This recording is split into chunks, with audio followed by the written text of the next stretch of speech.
Scene Stealers. Today we have a very special guest joining us, Zurin Villanueva. You star on Broadway and The Lion King, Mean Girls, The Book of Mormon, and Tina Turner the Musical, as you can see from those beautiful posters she has behind her. And now she's adding author to her list of accomplishments. So today we're going to be talking about what it's like to book on Broadway, how she built her career at NYC, and the gems on her new book that every actor needs to read. It's really amazing. I just finished it, so definitely get it. Zurin, welcome. Thank you so much for being here with us. Oh, thank you for having me, darling. Oh, yeah, this is fantastic. I did a video about going to Broadway Con and pushing myself to network and meet people, and you were one of the people that I network with, and I'm so grateful that you came onto the show. So thank you again. Of course. Thank you for being a great presence in the masterclass. Oh, really excellent panel. Oh my goodness, it was so awesome. I learned so much from that. And I just loved again how you guys talked about diet, exercise, sleep, like some of the things people don't think about, how to like last Broadway. Really good. And we'll get into that too. I wanted to start with just a quick lightning round of questions. What's the first Broadway show you ever saw in New York City? Beauty and the Beast. Nice. Describe your Broadway debut in one word. Hype. Ooh, yes, I like that. Okay, what's your go-to pre-show meal? Burrito bowl, poke bowl, Yeah. any kind of bowl. I love that. Yeah. Bowls are the best. Bowls. Okay, I know you're from New York originally, from Brooklyn originally, right? Yes. Okay, but what's the most kind of New York moment you've ever had in your career? Crying on the train.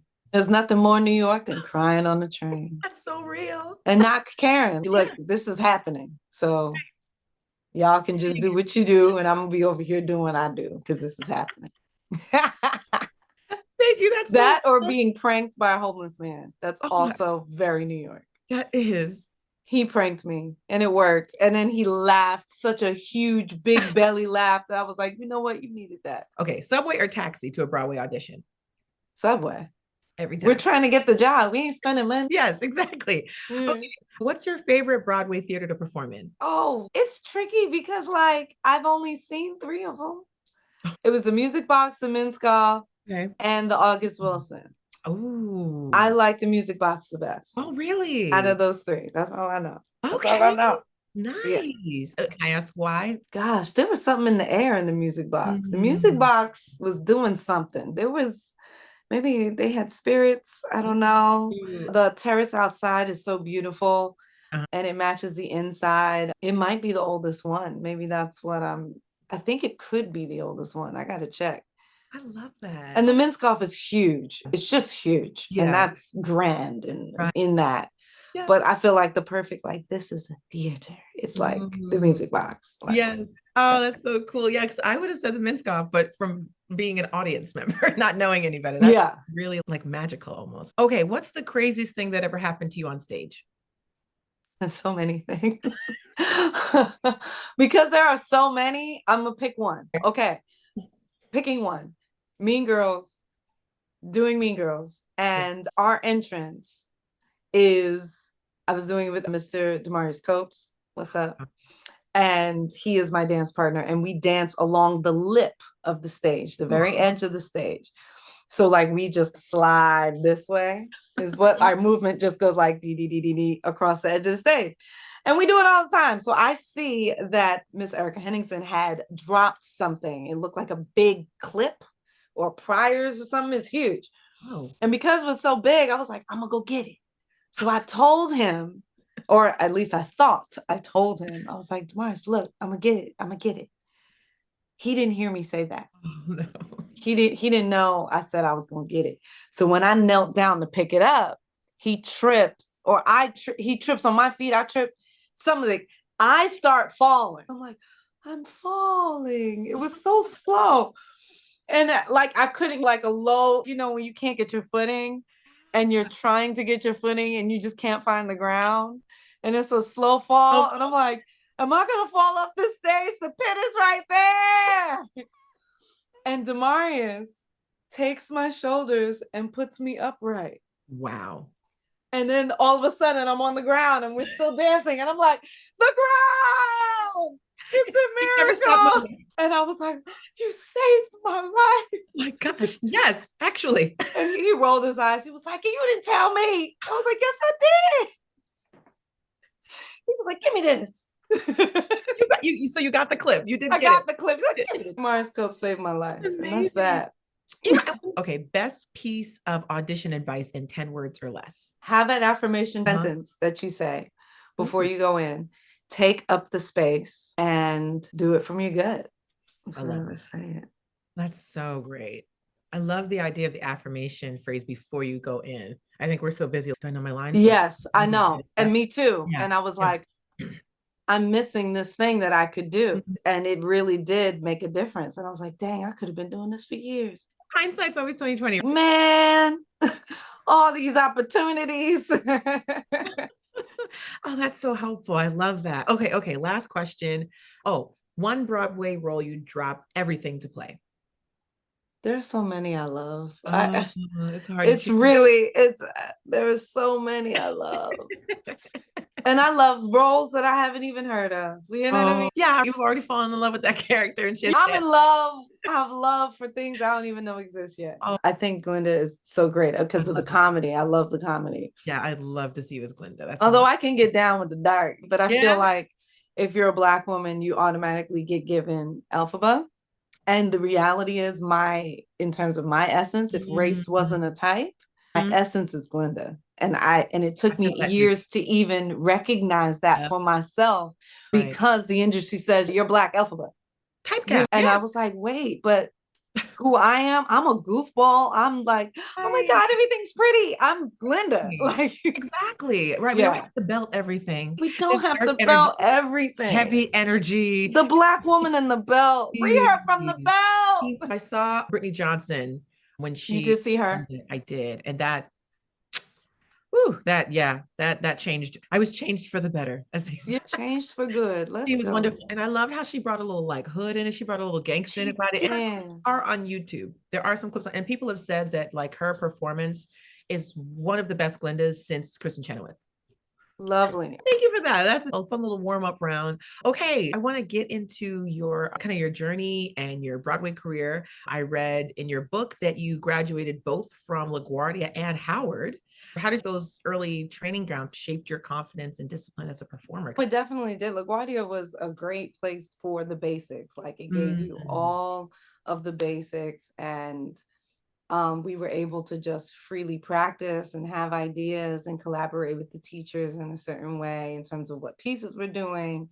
And all of that builds self-confidence. They're constantly talking to you, like who you are, what you could possibly excel at. I was actually a dance major in my freshman year, which was so great because then I got dance foundation. So even though I switched to drama when I went to class after school on the weekends, I had this foundation that no one could shake. And that, honey, that's the stuff that stops you from getting injured. And that's the stuff that helps you figure out a more difficult step if you know the foundation. It's, yes, amen. Everything. So we're very thankful for that freshman year. So you were able to transfer programs and still stay on track to graduate in 4 years? That's so cool. Oh my gosh. I almost feel like actors should, if they want to do musical theater, should almost be forced to do that anyways. That's so yes, but we didn't have a musical theater major at LaGuardia. So you could not, so musical theater people came from the dance department, the drama department, and vocal department. And we would come together and do the musical and then go back to our respective disciplines. So it really didn't exist at the time. I did hear in recent years that they made it able for the people who could dance, who were in drama, to take class sometimes. Nice. And so they started doing that a little bit more because I wanted to stay in class. I was like, can I just go to class? Especially in those years before you, like, class in the city is expensive. This is great. You know what I'm saying? I got free period. Let me do a little something. You know what I mean? but yeah, so like I heard that they are doing that, which is great. And now they have a tech division as well, which is great. Wonderful. They did not have a tech division. They have a tech division now. Wow. Come on, love it. We love to see it. We love to hear it. Yeah. That school is my baby. It was sanctuary for so many reasons. I actually wanted to go to a conservatory after that because we were very serious. LaGuardia, very serious. Yeah. Oh, LaGuardia we're serious people. We're serious. Serious actors. Lots of us are going to Juilliard. We're going to Yale. They're going. Carnegie Mellon. And I didn't know Carnegie Mellon had a musical theater program, so I didn't apply. So I was looking specifically for musical theater because I did not sing until I was about 18, 17, 18 is when I started singing. Yeah. So like I'm sorry, I was a trained dancer, trained actor. I know I was late. I know. That's incredible. That's such a good thing, I think, for people to hear. You didn't start singing till you're 18. And again, look at all those posters behind you. What? You were in Lion King and you sing till you're 18? You was in Lion King, girl.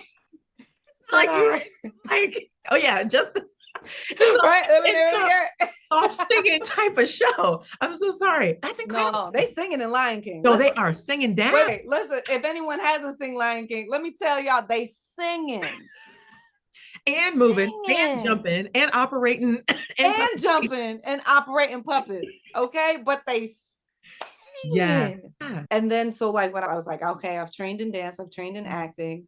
I want to work. What's going to give me the best possible chance of me actually getting this happening? And it was like, if the more you do, so it was like, we better start singing.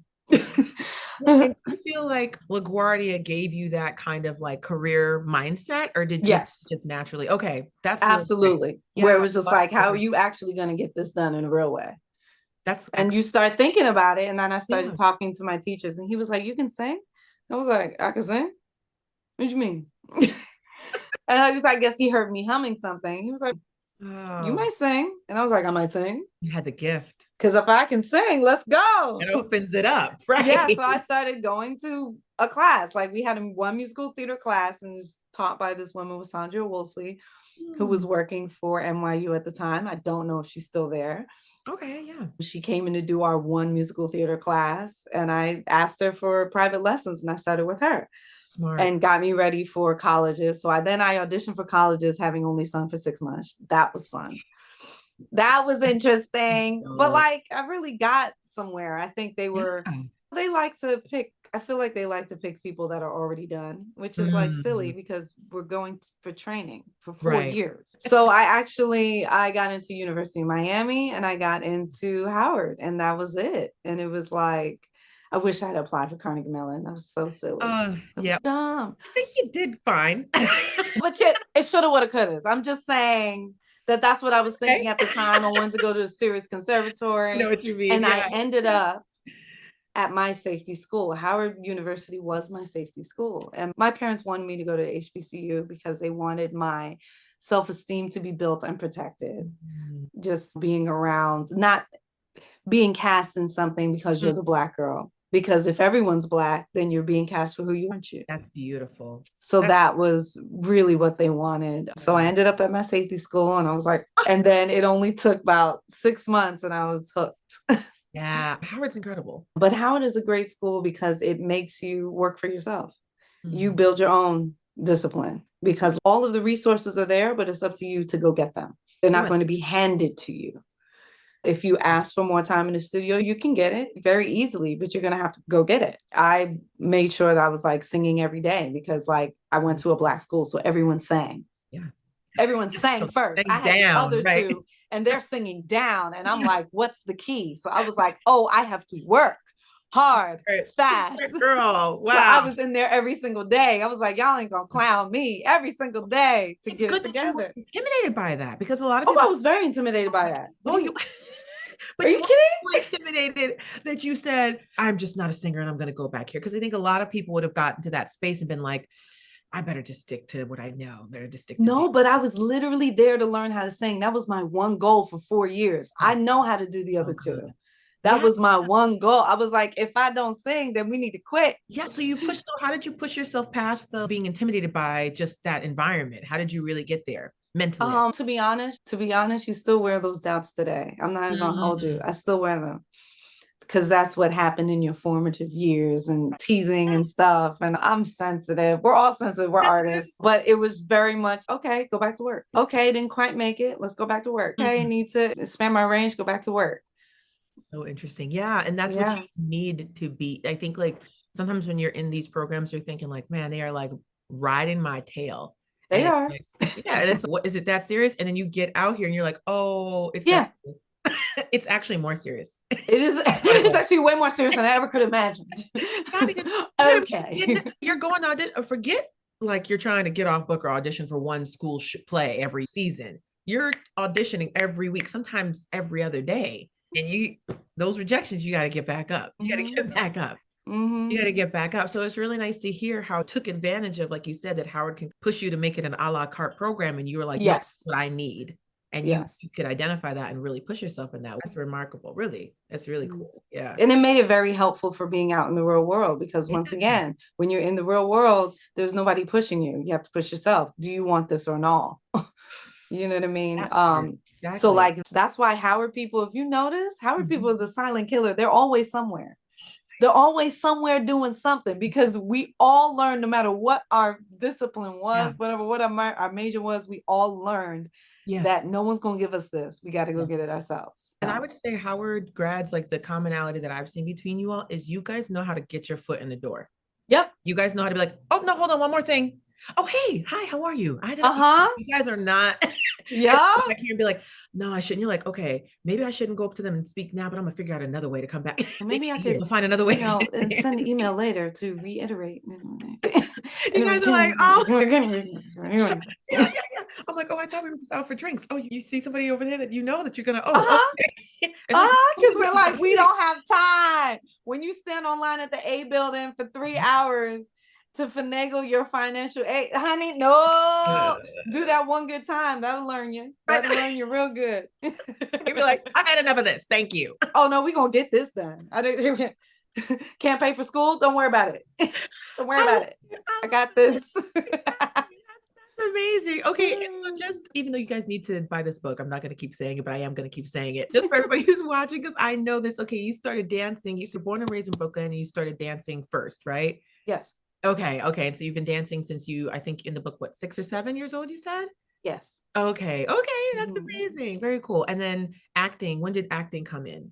Acting, I wanted to act young. I was like, I want to be an actor. My mom's, oh Lord. And I kept dancing till I was I'm dancing the entire time, excuse me. And around 10, 11, 12, I'm like, Mommy, for real, I want acting class. And so she finds an acting class at the Brick, downtown Brooklyn. Yeah, I know. I was still there back in the day. And there was a TV film acting class, and like with kids. And I was like about 11. That was my first class. And then I took another class at the Henry Street Settlement. Okay. And the teacher there went to LaGuardia, so he was helping us prepare our pieces for the audition. Okay. Yes. Oh, great. Oh, man. And the piece that I had didn't really resonate with me. It didn't really work. I didn't really understand it. And a piece that the other girl had, I was like, no, I know what that is. Mm-hmm. So I took her piece and I did that piece at the audition. And that's how I got in the second time. I actually didn't get into drama the first year. I got into dance the first year. Okay, yeah. Got you. Mm-hmm. But I did both. I auditioned for dance and drama for high school. I got in for dance, so then I went for dance. Yeah. That's smart though, because then you're top of mind when you're already in the program. So you're like, okay, I'm here now. You saw the audition for drama before. And they have a thing where they had sophomores could audition. So I was like, all right, we're going to audition again. And I love that. That's incredible. Okay. And next question is, tell us about your first New York City audition. I keep saying New York City. I know you're from here, so I guess I should just say audition, but where was it? Who was it for? What was it for?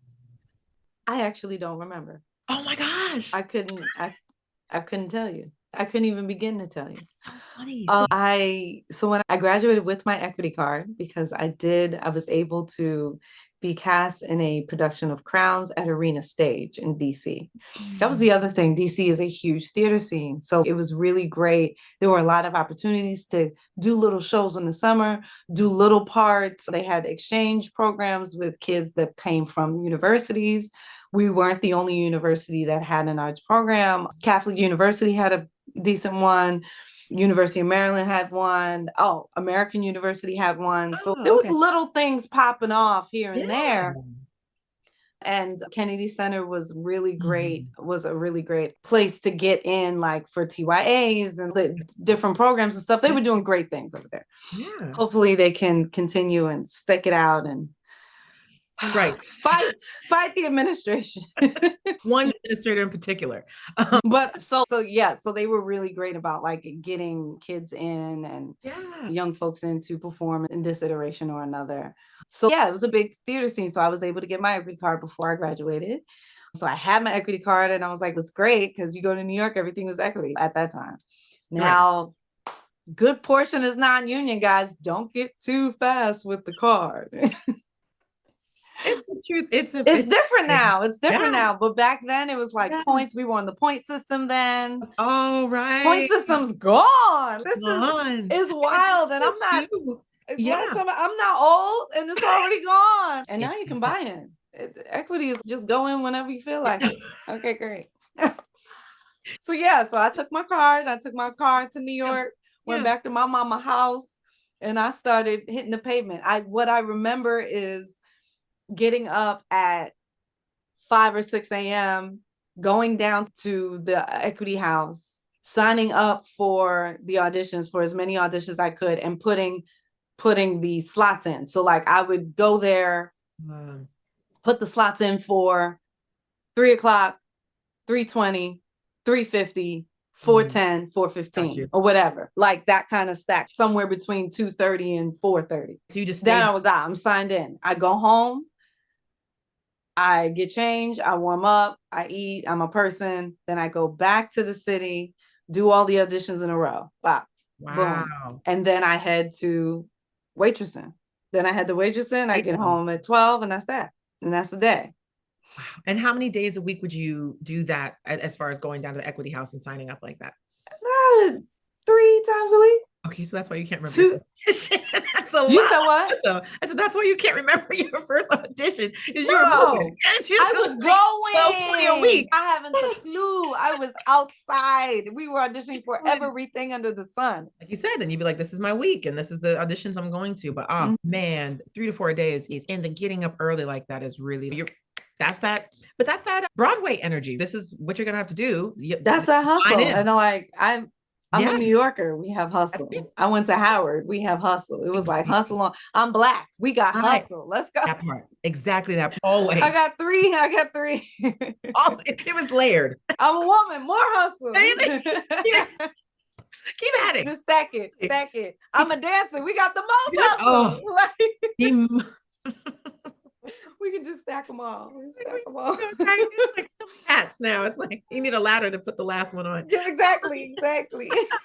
Oh gosh. Okay, so I would be remiss if I didn't ask this. And I think I told you a lot of the people that come on this channel, they're just beginning. They're trying to figure out how to even come to New York and live here and survive financially. I heard you mention when you got out of college, you went back to your mom's house, which is such an incredible resource to have. I got away with a lot of things because of that. Yeah. And so how did you survive financially as a performer? So you had your waitress job, you were auditioning, and what were your tactics? Honestly, housing is the biggest issue. Yeah. Housing is the biggest issue. So the fact that housing was off my plate, like everything became very easy. I'm very grateful and I'm so sorry.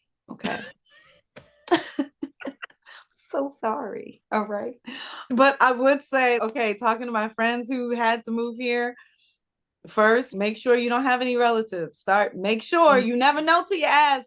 Relatives, friends, good friends of the family, you don't know till you ask. If you know anyone who has some property, that is something. And you ask them if they know people with property. Like that is your quickest way. Because these rooms, like the good price rooms and the good locations, they go by fast. You think for 5 minutes, it's gone. So that's the first thing. Make sure you check your circle, inner circle, like few people removed, just check something. If not, then we're doing like friends, like being on the couch and searching while you're here. A lot easier because you can actually get to the place. You actually have a better idea of what you're going into. You can look at the building first. Some of these buildings are run down. You really want to check out the building. You want to check out the block. You want to or you can do the like Airbnb thing for a month and then try to find a new place. But Airbnb doesn't have the same protections that it used to. So that could be something. But yeah, so like you're looking for the couch and then leverage it to the room. Smart. And you were a waitress. So did you felt like that was just the easiest way to be able to balance this intense auditioning schedule. And were you still taking class and stuff as well? Yeah, I was in voice class and dance class, BDC steps, Yeah. ALE. I was at ALE too. I did a work study program at ALE. Oh, wonderful. Yeah. That was great. Not having to pay for the classes. That was great. And it was very easy. It was like a reasonable amount of hours. It wasn't like too much or anything. That's a smart, especially if you're new and you don't have a lot of dance experience. If you can get that kind of role and you can get those, or that kind of position, you can get those free classes. That's a really good tip. Yeah, yeah. Ask them about the work study. I did work study for BDC as well. Cleaning the mirrors. Yeah. No big deal. Cleaning the mirrors. Right. Whatever. And just so everybody knows, BDC is Broadway Dance Center. Amazing. Broadway Dance Center on it's the 44th best Street. studio. So sorry. There's Broadway Dance Center on 44th. Yes. There's steps on 72nd and Ailey's on 59th. Okay. Okay. And those are the top. Those are the top of the Those top. are the top. Then we got Morris, and we got something downtown, Pack or something. I don't even know. We have Mark Morris in Brooklyn, and they're like, okay. We have Brooklyn Ballet also. And then another one that I would say is good uptown is Ballet Academy East. If you really need technical ballet training, they're really, really great, but they're way up. Yeah, their dancers are going to New York City Ballet and American Ballet Theater. They're really now, if you're living in the Bronx, that might be good for you. Yeah. You know what I mean? Exactly. Because I hear people are in the Bronx now. People are in the Bronx. People are in Flatbush. People are way out there. Yeah. You better, like you said, get to be good friends with that Metro card because you keep taking and don't waste your subway time. Like you look and you'll see, oh my God, I have to be on the train for an hour. And yes, you have to be on the train for an hour. But you know what? I went from Brooklyn to Manhattan and that was about an hour. Sometimes 35, 40 minutes back in the good old days. But let's just say it's an hour. That's when you can learn your lines. That's when you can read a script. That's when you can do a lot of things on the train. You could get a lot of homework done. And then when you get home, you're done. That's nice. That's nice. It's excellent. It's a good thing. Yes. Oh, that's a great tip. That's don't discount the travel time. And then when you get home, you can hit the bed and you're done. Thank you. Leave me alone. Yeah. Because sleep is imperative. Sleep is fundamental. Yeah. I love that. Okay. One last question in our getting started in New York phase. Was there ever a moment where you considered giving up or thought about quitting? That's funny. I only just thought about that now. What? It never even crossed my mind until right around now. Really? Yeah. I've been very blessed to really work very consistently. It's like quite. And I think finishing Tina has changed me in a way that I don't quite understand. So the way I'm approaching doing this feels a little foreign now. And I don't really know, guys, I have no idea what's happening. I'm not even going to try and put words. I don't know, but I do feel extremely different after this role. And I don't really know what to do with it or what that means or what it looks like. Fascinating. I'm thinking about writing more, but I haven't lost my love for the work. I love the work. I love the work. I think the hustle is getting to me. Because people don't realize that it's constant. Yeah. When I hear Tom Hanks saying, I still never know if I'm going to work again. I'm like, yes. Because you really don't. No, you're always in that mode of you really don't. Like when the show ends, there's always this area of, will I work again? Maybe not. It's a very real thing. Yeah.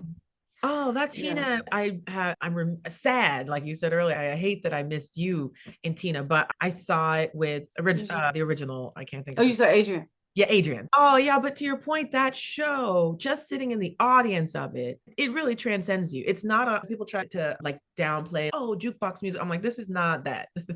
This is something beyond that. You really it's a spiritual journey. And just from the opening scene, it is like you're having almost like a metaphysical experience while you're watching it. It really impacts you. The story is so powerful, and the music and just the design is so impactful. So I can only imagine from the end of the performer and carrying the load of Tina. You're Tina. That's so amazing. So yeah, it sounds like your mind has been extra expanded after that role. Yeah, it's been extra expanded, and I don't know, that was a role that I never even thought I could have, in terms of a role that is using all of you. Wow. I've never done a role that I didn't know the role would exist that requires all of you, like all of your personality, not just a piece of it. Yeah. And then the physical and the emotional, like all of you. And so now that I have expounded that kind of energy, it feels like, what's left? Yeah. Or like, what can not top that, but what could be next after? I don't think anything can top it. I really do want to do like classical musical theater right now. I have this desire to do musical theater comedy, to do a nice batma. Yes. And a cheeky joke and get off the stage. We all need that right now, though. We need more jokes. Oh, okay. So I'm just going to ask one follow-up question to the kind of the moving on, or the kind of expanding your point of view question, which is if you could share with us a little bit of how you maybe plan to work through this, or what you're interested in doing next to get to that next decision point. My plan is to write. That's pretty much the only plan I can think of at this time. And then just see where that goes. I've been writing since the pandemic, but I haven't shown anyone the stuff outside of Stay Booked, obviously. Stay Booked was the first thing I showed anyone. Oh, it's wonderful. Yeah. We need more from you. So please. Yeah. So writing, I have a lot of concepts, and it's just like getting it out, like getting it out of the body. So yeah, that's my only guess at this point. Beautiful. Carving another avenue of storytelling for yourself, like from a different kind of capacity. That's so great. Oh, I love that. Okay. All right. We're going to have you back on when you write your next bestseller, and we're going to have to talk about that again too. That's really cool. Okay. All right. I wanted to go into a little bit of what we talked about in the panel, what was talked about in the book, and just booking Broadway. I think that's the name of this episode. Booking Broadway and what it takes. Booking Broadway. What it takes. What it takes. What is something that you wish every actor knew before they stepped into the audition room to audition for a Broadway show? You're talking about in terms of auditioning? Yes. Okay. That they don't know what they want either. Casting. Not necessarily. Not just casting, because casting has already fielded you. When you walk in the room, casting has already said, yes, that's a possibility. The rest of the people, they might not actually know. Interesting. Not know for sure. They're probably in a ballpark. They're probably in a neighborhood. So really giving them what they want is not a thing. Giving them what you are is the thing. Okay. Yeah. We try to do that sometimes. And we do. Even at this big age where I'm like, been doing this, I still find myself slipping into the cracks of not being fully me, and or doing what I think they want, or doing what I saw someone else do. I still fall into it sometimes. And I'm like, how long we been doing this? Stop it. Come on. So having your mind right going in that's the most important thing. It's more important than the lines. You learn the lines, you learn your stuff, and then focus on this. That's so good. I love that. Okay. Could you walk us through? We've already got an idea of what it was like to sign up and get your slots in for your AEA audition, but can you walk us through, if I'm a new actor, I get my first Broadway audition, where do I begin? Can you walk us through the steps of how it's going to go and what you would suggest or advise? Is this an appointment, or is this a ECC? Okay. Or EPA? What we talking about? Question. Okay. Well, that's a good question. I want to say appointment, but you're right. You know what I'm saying? Because this could be ECC. It's different. Right.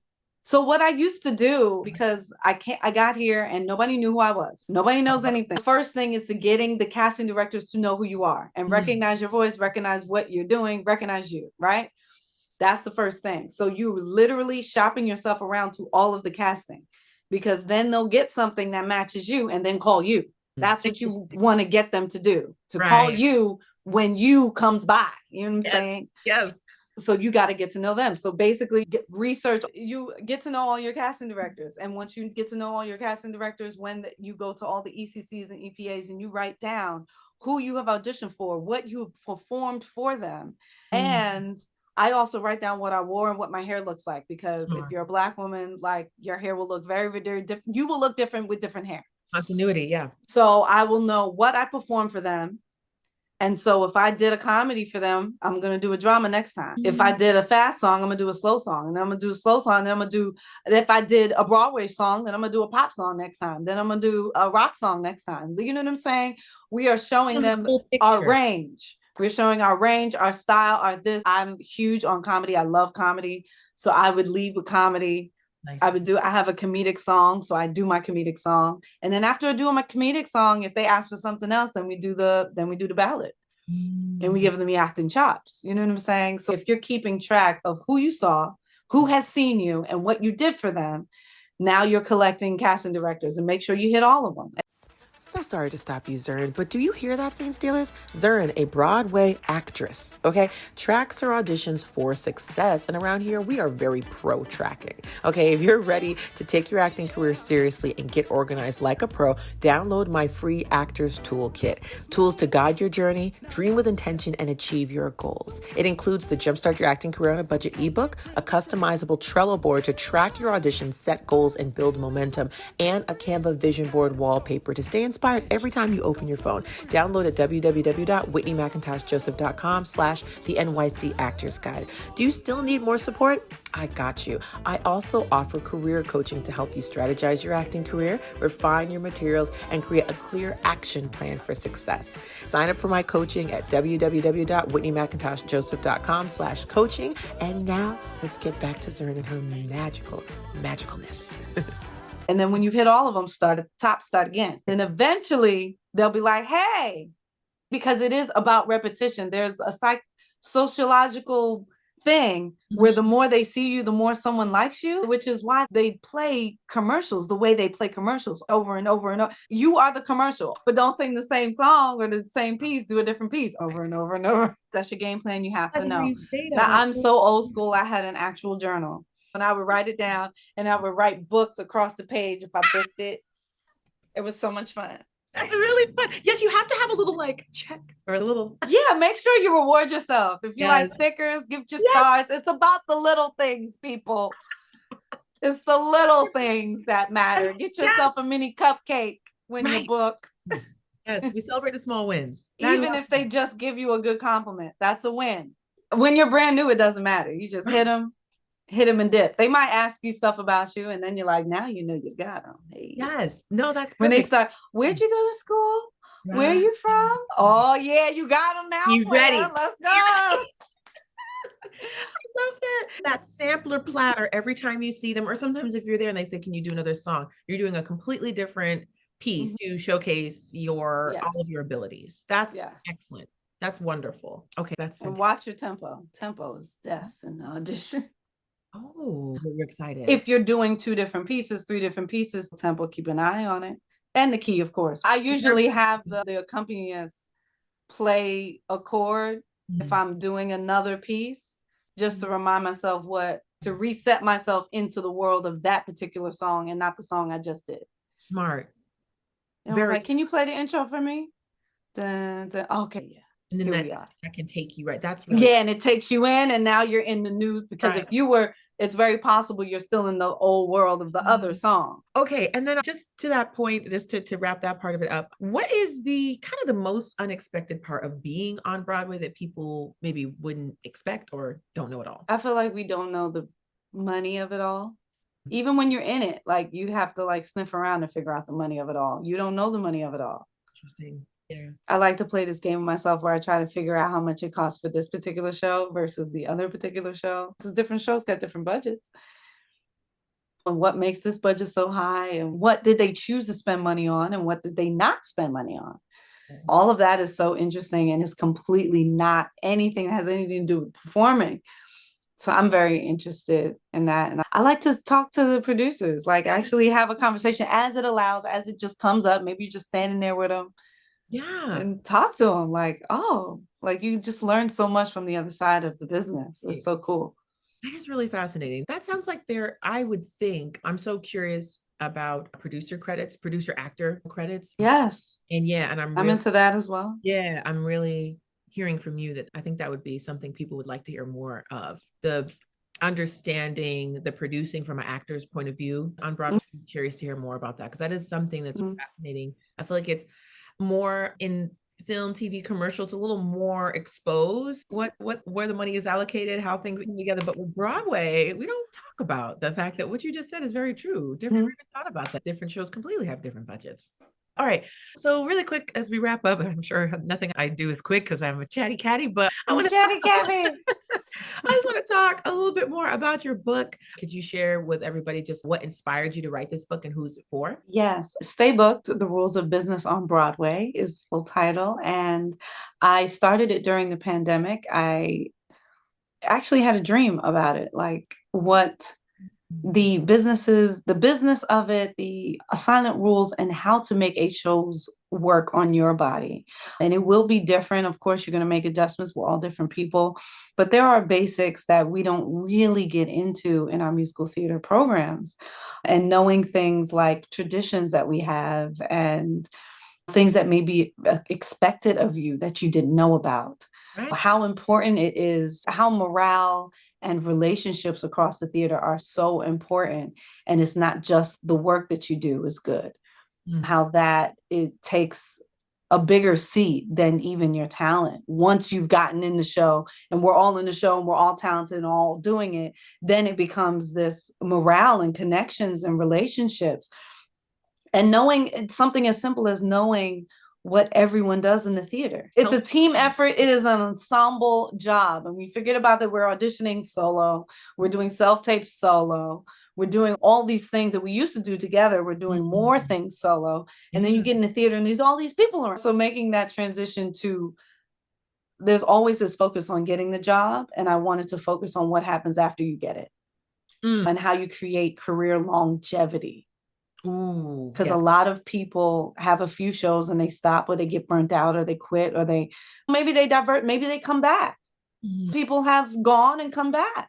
And I think that all of that, avoiding burnout, mental health, all of these things that we're just starting to talk about now, I wanted to just tell this is for the people who are right on the precipice of booking.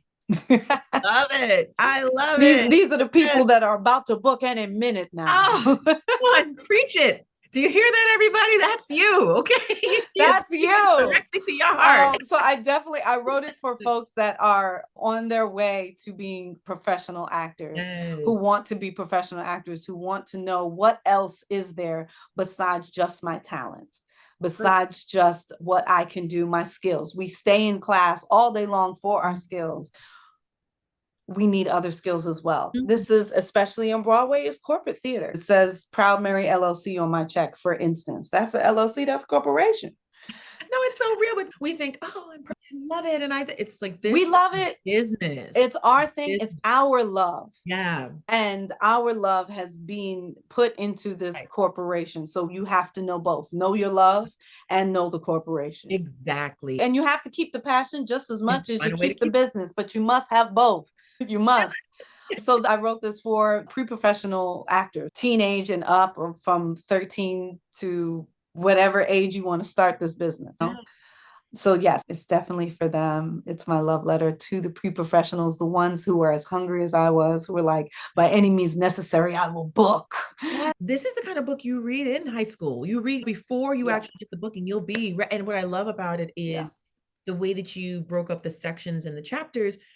You can book something and then, oh, wait, I need to know how to, how do I get paid? Let me go back to this section. Wait, I got now I'm doing a lead role versus I was in the chorus. Oh, let me go to this chapter and read about, you're going to be those nuggets all the way through. If you carry this book, just keep it in your dance bag and you're going to find as you need it. And it's really like just those nuggets are so perfect. So I love that. That's so wonderful. And that's why I wrote the stories, because I really wanted, I wanted to not just be preaching and like telling you stuff. I wanted you like, okay, this is what happened. Tell me a Broadway story. Let me tell you a Broadway story, because like I love all Broadway stories. Wonderful. And I always talk to older actors to get their Broadway stories. They're really good, by the way. Go get their Broadway stories. They're People who awesome. have been in New York since 1960. They're on another level. I'm like, they're on another thing. But I'm telling you, you will be remiss if you don't talk to these older actors. I'm telling you. True. It's so true. So that's why I want to put the story in it, because I want you to know who I am and where I came from, because my vantage point would be mine. And I'd like to get some more actors' vantage points in here. Talk to some other actors and get their viewpoints, because that's when you're really going to get the full scope what's really happening here. Yeah. Oh, it's perfect the way you do it, because it like we were talking about before, and I'll just share that, but go get the book. I'll share just this one little bit with you guys, that it's, you get these pages of information that feels very, oh my gosh, I like, where would I learn this from? These are things, I have my degree in theater and dance and did not know half of these things until I got up on in years. And you get a tip.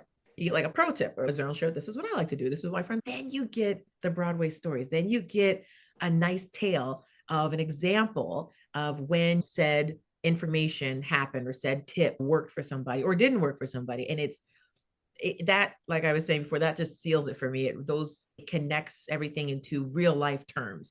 As like you said, sometimes you're reading things and it feels very lectury, or other older worldly, and it's like, right now. And this she's talking about Mean Girls and Tina and Lion King, shows that are touring and on right now, and on Broadway right now. It's excellent. Please buy this book. Just something I wanted to share that resonated with me. You wrote, we don't live in a one-stream income economy anymore.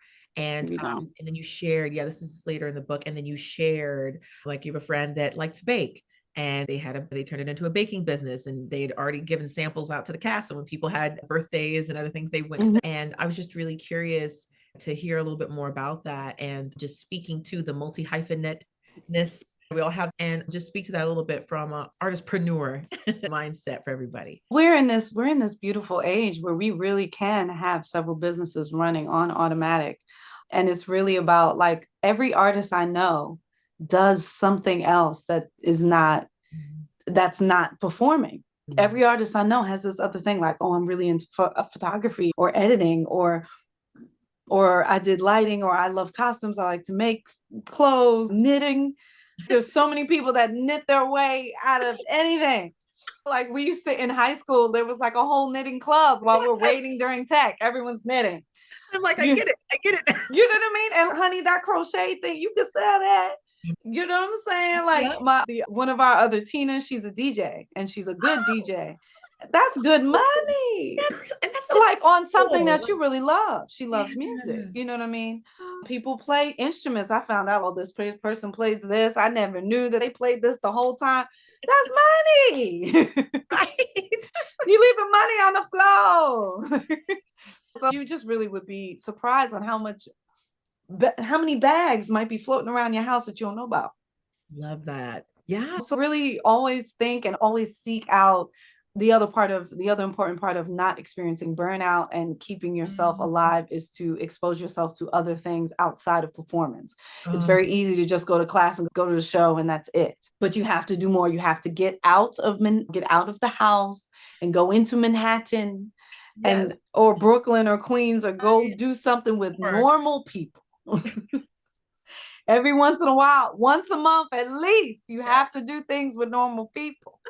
If you don't have that already, you will find something else that you're interested in. And if you're already finding yourself interested in a little side thing, always develop that. I have, a friend of mine is an amazing dancer, choreographer. His mom is deaf and he knows ASL, and now he's interpreting, and it's beautiful.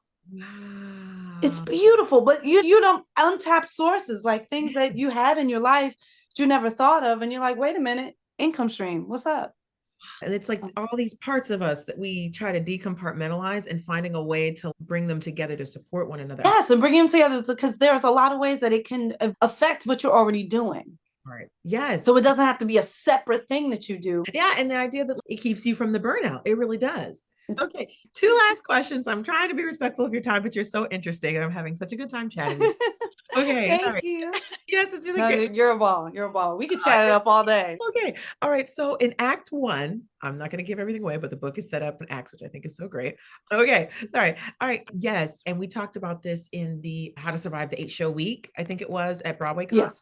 Okay, so you talked about the importance of building a strong routine around rest and self-care. And I'm just curious to see how maybe your wellness practice has evolved in years as you start to have these heavy performing seasons. Absolutely. It does. Every show will be different in terms of what you need and don't need. That's the first thing.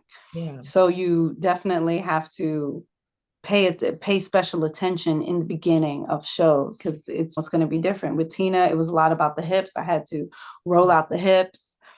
Obviously, I was more focused on the voice, singing 22 songs. So that's when I started doing steaming, more so like 30-minute sessions. I've got my apple cider vinegar. I know. Apple cider vinegar, and more doing apple cider vinegar gargle when I'm feeling under the weather, salt, baking soda gargle as well. Wow, yeah. Everything became about the voice Yes. and watching out for the hips and keeping the core extremely strong. So Pilates was that, so that we could do the bending and the this, that, and the third.